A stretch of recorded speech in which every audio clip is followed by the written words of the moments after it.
नमस्कार साथियों, इस वीडियो में आप सभी का स्वागत है। आप देख रहे हैं राइट इन्फो का वीडियो। मैं हूं आपका साथी प्रदीप मौर्य और आज के इस वीडियो में हम बात करने वाले हैं BSc nursing through NEET application form के बारे में।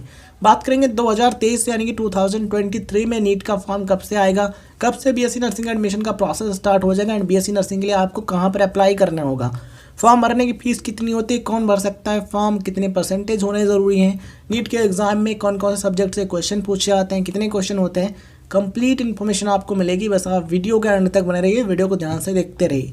सबसे पहले आपको बताते हैं फॉर्म के बारे में। साथियों, नीट यूजी का जो एग्ज़ाम होता है इसके थ्रू आप मेडिकल कोर्स जैसे कि एमबीबीएस, बीडीएस, बीएचएमएस, बीएमएस इन सभी में एडमिशन ले सकते हैं। इसके अलावा बीएससी नर्सिंग में भी एडमिशन ले सकते हैं। हमारे प्यारे भारत देश के बहुत सारे गवर्नमेंट कॉलेज यानी कि सरकारी कॉलेज हैं, टॉप कॉलेजेज हैं और प्राइवेट कॉलेजेज हैं, इनमें आपको नीट के थ्रू एडमिशन मिलता है। तो अगर आपको उन कॉलेजेज में एडमिशन लेना है बीएससी नर्सिंग में तो आपको नीट का एग्ज़ाम देना ज़रूरी है। कौन कौन से कॉलेजेज हैं जिनमें आपको नीट का एग्ज़ाम देना ज़रूरी है, तो इसके रिगार्डिंग हमने एक अलग से वीडियो बनाया हुआ है। अगर आप देखना चाहते हैं तो डिस्क्रिप्शन में लिंक दिया गया है, उस लिंक पर क्लिक करके वो वीडियो देख सकते हैं। उन सभी कॉलेजेज के नाम उसमें बताए गए हैं जिनमें नीट एग्ज़ाम के थ्रू बीएससी नर्सिंग में एडमिशन होता है। ठीक है, तो आप देख सकते हैं। चलिए कंटिन्यू करते हैं कि फॉर्म कब तक आएगा इसके बारे में। तो नीट एग्ज़ाम का जो फॉर्म है 2023 में यानी कि 2023 में यह आपका मार्च से अप्रैल के महीने में आ सकता है। इस बार यानी कि 2023 में मैक्सिमम चांसेस हैं कि मार्च के महीने में आपका फॉर्म आ जाए। ठीक है, एग्ज़ाम की बात करें यानी कि नीट का एग्ज़ाम कब हो सकता है, तो मई के महीने में यानी कि मई 2023 में एग्ज़ाम होने के चांसेस हैं। मई के फर्स्ट वीक में या फिर सेकंड या फिर थर्ड वीक में हो सकते हैं। एग्जैक्ट डेट अभी तक अनाउंस नहीं की गई है। ठीक है, तो ये एक्सपेक्टेड डेट्स हैं, ध्यान रखिएगा। मई के महीने में एग्ज़ाम आपका हो सकता है नीट का, तो उस हिसाब से आप तैयारी शुरू कर सकते हैं। कौन भर सकता है फॉर्म? वैसे भी स्टूडेंट्स फॉर्म भर सकते हैं जो 12वीं पास कर चुके हैं, मतलब कि 12th पास कर चुके हैं या फिर उसके समकक्ष परीक्षा पास कर चुके हैं या फिर वे उसके अपीयरिंग में 12th अपीयरिंग स्टूडेंट हैं या फिर पास कर चुके हैं, आप फॉर्म भर सकते हैं। कौन सा सब्जेक्ट होना चाहिए? Physics, chemistry, biology and English यानी कि पीसीबी एंड इंग्लिश, ये सब्जेक्ट होना ज़रूरी है। इसके अलावा और भी सब्जेक्ट हैं तो आप फॉर्म भर सकते हैं, बट ये सब्जेक्ट होनी चाहिए। कितने परसेंट मार्क्स होने ज़रूरी हैं? तो कम से कम आपके 50% मार्क्स होने ज़रूरी हैं। फिजिक्स, केमिस्ट्री, बायोलॉजी यानी कि जो 3 सब्जेक्ट हैं पीसीबी सब्जेक्ट, इनके मार्क्स आपके मिला करके कम से कम 50% होने चाहिए। अगर आप एक यूआर यानी कि अनरिजर्व्ड जनरल कैटेगरी कैंडिडेट हैं तो, अगर आप एक ओबीसी या फिर एससी या फिर एसटी कैटेगरी कैंडिडेट हैं देन पीसीबी के मार्क्स मिला करके कम से कम 40% हैं, तब भी आप फॉर्म भर सकते हैं। ठीक है, तो ये चीज़ आपको ध्यान रखनी ज़रूरी है। बात करते हैं एज लिमिट के बारे में। तो एज लिमिट कुछ इस तरीके से है। मिनिमम एज जो है आपकी कम से कम 17 वर्ष होनी चाहिए। कब तक? 31 दिसंबर 2023 तक। ये जो डेट है, इस डेट तक अगर आपकी जो एज है कम से कम 17 वर्ष यानी कि 17 ईयर्स हो रही है तो आप फॉर्म भर सकते हैं। अगर इससे कम हो रही है तो आप फॉर्म भर नहीं सकते हैं, बट इससे ज़्यादा है या फिर इतनी है तो आप डेफिनेटली फॉर्म भर सकते हैं। इसके लिए कोई अपर एज लिमिट नहीं है, मतलब कि अधिकतम कोई भी एज आपकी हो रही है फॉर्म भर सकते हैं, एग्ज़ाम दे करके एडमिशन आप ले सकते हैं। ठीक है, आई होप आपको सारी चीज़ें समझ में आ रही होंगी। अब हम बात करते हैं फॉर्म फीस के बारे में। तो फॉर्म फीस कुछ इस तरीके से है। अगर आप एक यूआर यानी अनरिजर्व कैटेगरी कैंडिडेट हैं, जनरल कैटेगरी कैंडिडेट हैं, देन फीस है 1600 रुपये प्लस इसमें ट्रांजेक्शन चार्जेस और जीएसटी अप्लीकेबल होगी। ठीक है, general EWS, OBC, NCL category candidates के लिए 1500 रुपये प्लस जीएसटी और प्लस ट्रांजेक्शन चार्जेस होंगे, मतलब कि 1500 रुपये से ज़्यादा फीस लगेगी।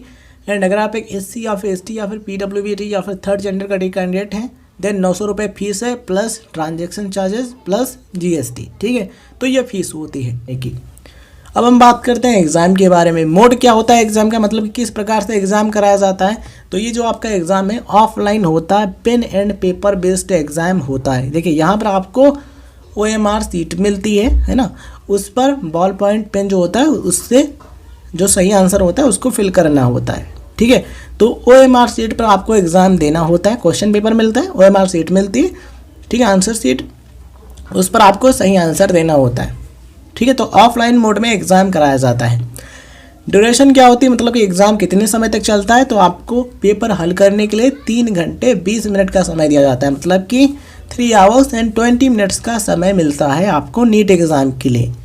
क्वेश्चन पेपर का माध्यम क्या रहता है, तो साथियों बहुत सारी लैंग्वेजेज हैं जिनमें आप एग्ज़ाम दे सकते हैं। देखिए कौन कौन सी लैंग्वेजेज हैं जिनमें आप एग्ज़ाम दे सकते हैं, तो आप इंग्लिश में भी दे सकते हैं, हिंदी में भी दे सकते हैं, असामीज़ में भी दे सकते हैं एग्ज़ाम, बंगाली में, गुजराती में, मलयालम में, कन्नड़ा, मराठी, उड़िया, तमिल, तेलुगु, उर्दू, पंजाबी, यहाँ पर आपको ध्यान रखना ज़रूरी है कि जब आप नीट यूजी का फॉर्म भरते हैं तो वहाँ पर आपको लैंग्वेज क्वेश्चन पेपर का लैंग्वेज सेलेक्ट करने का ऑप्शन मिलता है। देखिए, अगर आप केवल लैंग्वेज में इंग्लिश वाला ऑप्शन चूज करते हैं तो आपको जो क्वेश्चन पेपर है केवल अंग्रेजी में यानी केवल इंग्लिश में देखने को मिलेगा। बट अगर आप मान लीजिए हिंदी चूज करते हैं क्वेश्चन पेपर का लैंग्वेज, तो आपको जो पेपर है हिंदी और इंग्लिश दोनों में मिलेगा।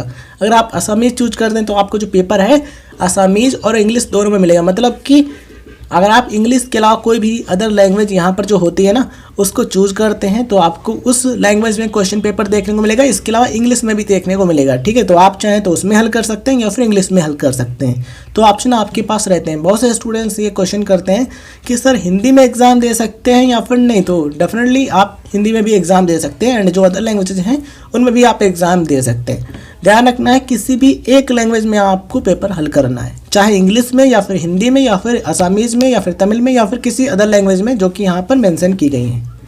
ठीक है, तो ये चीज़ें होती हैं। एग्जाम पैटर्न क्या होता है ये बात कर लेते हैं। यहाँ पर आपको MCQ यानी कि मल्टीपल चॉइस टाइप क्वेश्चंस देखने को मिलते हैं, यानी कि बहुविकल्पी प्रकार के प्रश्न होते हैं जो कि आपको हल करने होते हैं। आइए बात करते हैं कौन कौन से सब्जेक्ट से क्वेश्चन पूछे जाते हैं। तो फिजिक्स, केमिस्ट्री, बायोलॉजी में बॉटनी और जूलॉजी से क्वेश्चंस पूछे जाते हैं। फिजिक्स से आपके 45 यानी कि 45 क्वेश्चन पूछे जाते हैं। ध्यान रखिएगा, आप जो पैटर्न है कुछ इस तरीके से, सेक्शन ए में 35 यानी कि 35 क्वेश्चन होते हैं, सेक्शन बी में 15 यानी कि 15 क्वेश्चन होते हैं। बट सेक्शन बी के जो 15 क्वेश्चन है उनमें से आपको केवल 10 क्वेश्चन हल करने होते हैं। मतलब कि ऊपर जो सेक्शन ए है उसके 35 तो हल करने हैं और जो सेक्शन बी है नीचे 15, इसमें से केवल 10 हल करने होते हैं। ठीक है, तो 35 10 कितने हो गए 45। ठीक है, अगर आप एक क्वेश्चन सही करते हैं देन आपको 4 नंबर यानी कि 4 मार्क्स मिलते हैं। और यहाँ पर नेगेटिव मार्किंग होती है, इसलिए क्या होता है अगर आप एक क्वेश्चन गलत करेंगे तो आपको माइनस का 1 नंबर मिलेगा। मतलब कि जो आपको 4 नंबर मिलने थे वो तो नहीं मिलेंगे, बट एक आपका जो आपने सही क्वेश्चन किए होंगे उनमें से 1 नंबर कट जाएगा। ठीक है, तो ये भी आपको ध्यान रखना ज़रूरी है। तो सेक्शन ए से 35 क्वेश्चन हल करने होते हैं, सेक्शन बी के जो 15 होते हैं उनमें से 10 क्वेश्चन हल करने होते हैं। इस तरीके से ये जो सब्जेक्ट हैं इनमें से आपको 45 क्वेश्चन देखने को मिलते हैं। फिजिक्स से 45 क्वेश्चन आपको हल करने होंगे। ठीक है, केमिस्ट्री से 45 क्वेश्चन आपको हल करने होंगे, बट आपको देखने को मिलेंगे कितने 50 क्वेश्चन होंगे। 35 होंगे आपके सेक्शन ए से, सेक्शन बी से 15 होंगे, बट 15 जो क्वेश्चन है इनमें से केवल 10 हल करने हैं, इसलिए आपको केमिस्ट्री से भी 45 क्वेश्चन हल करने होंगे। बात करें बॉटनी की, तो बॉटनी के सेक्शन ए से 35 क्वेश्चन होंगे, सेक्शन बी से 15 क्वेश्चन, बट सेक्शन ए के जो 35 क्वेश्चन है वो तो आपको हल करने, सेक्शन बी के जो 15 क्वेश्चन है उनमें से केवल 10 क्वेश्चन हल करने। ठीक है, इस तरीके से बॉटनी के भी आपके 45 क्वेश्चन आपको हल करने होंगे। जूलॉजी की बात करें तो इसमें भी 35 क्वेश्चन आपके होंगे सेक्शन ए से एंड 15 क्वेश्चन होंगे सेक्शन बी से। सेक्शन बी के जो 15 क्वेश्चन है उनमें से केवल 10 क्वेश्चन हल करने, इस तरीके से 45 क्वेश्चन इस सब्जेक्ट से भी हल करने होंगे। अगर हम बात करें इस तरीके से आपको टोटल कितने क्वेश्चन यानी कितने प्रश्न हल करने होंगे, तो 180 यानी कि 180। ठीक है, हर एक सब्जेक्ट से 45 हल करने हैं। फिजिक्स से 45, केमिस्ट्री से 45, बॉटनी से 45 और जूलॉजी से 45 यानी कि 45। ठीक है, इस तरीके से टोटल हो जाएंगे 180 क्वेश्चन जो आपको हल करने हैं। ठीक है, कितने नंबर के होंगे, अगर मान लीजिए आप सभी क्वेश्चन सही करते हैं, मतलब कि 180 पूरे सही कर देते हैं, तो आपको कितने नंबर मिलेंगे 180 गुणे 4 यानी कि 720 क्वेश्चन पेपर होता है टोटल 720 नंबर का। ठीक है, तो ये चीज़ें हैं। आई होप आपको चीज़ें समझ में आ रही होंगी। नेगेटिव मार्किंग यहाँ पर होती है, इस चीज़ को ध्यान रखिएगा। देखिए, अगर आप एक क्वेश्चन सही करेंगे तो आपको 4 नंबर मिलेंगे, अगर आप एक क्वेश्चन गलत करेंगे तो आपको माइनस का 1 नंबर मिलेगा यानी कि माइनस का 1 मार्क मिलेगा। ठीक है, तो ये भी आप ध्यान रखिएगा।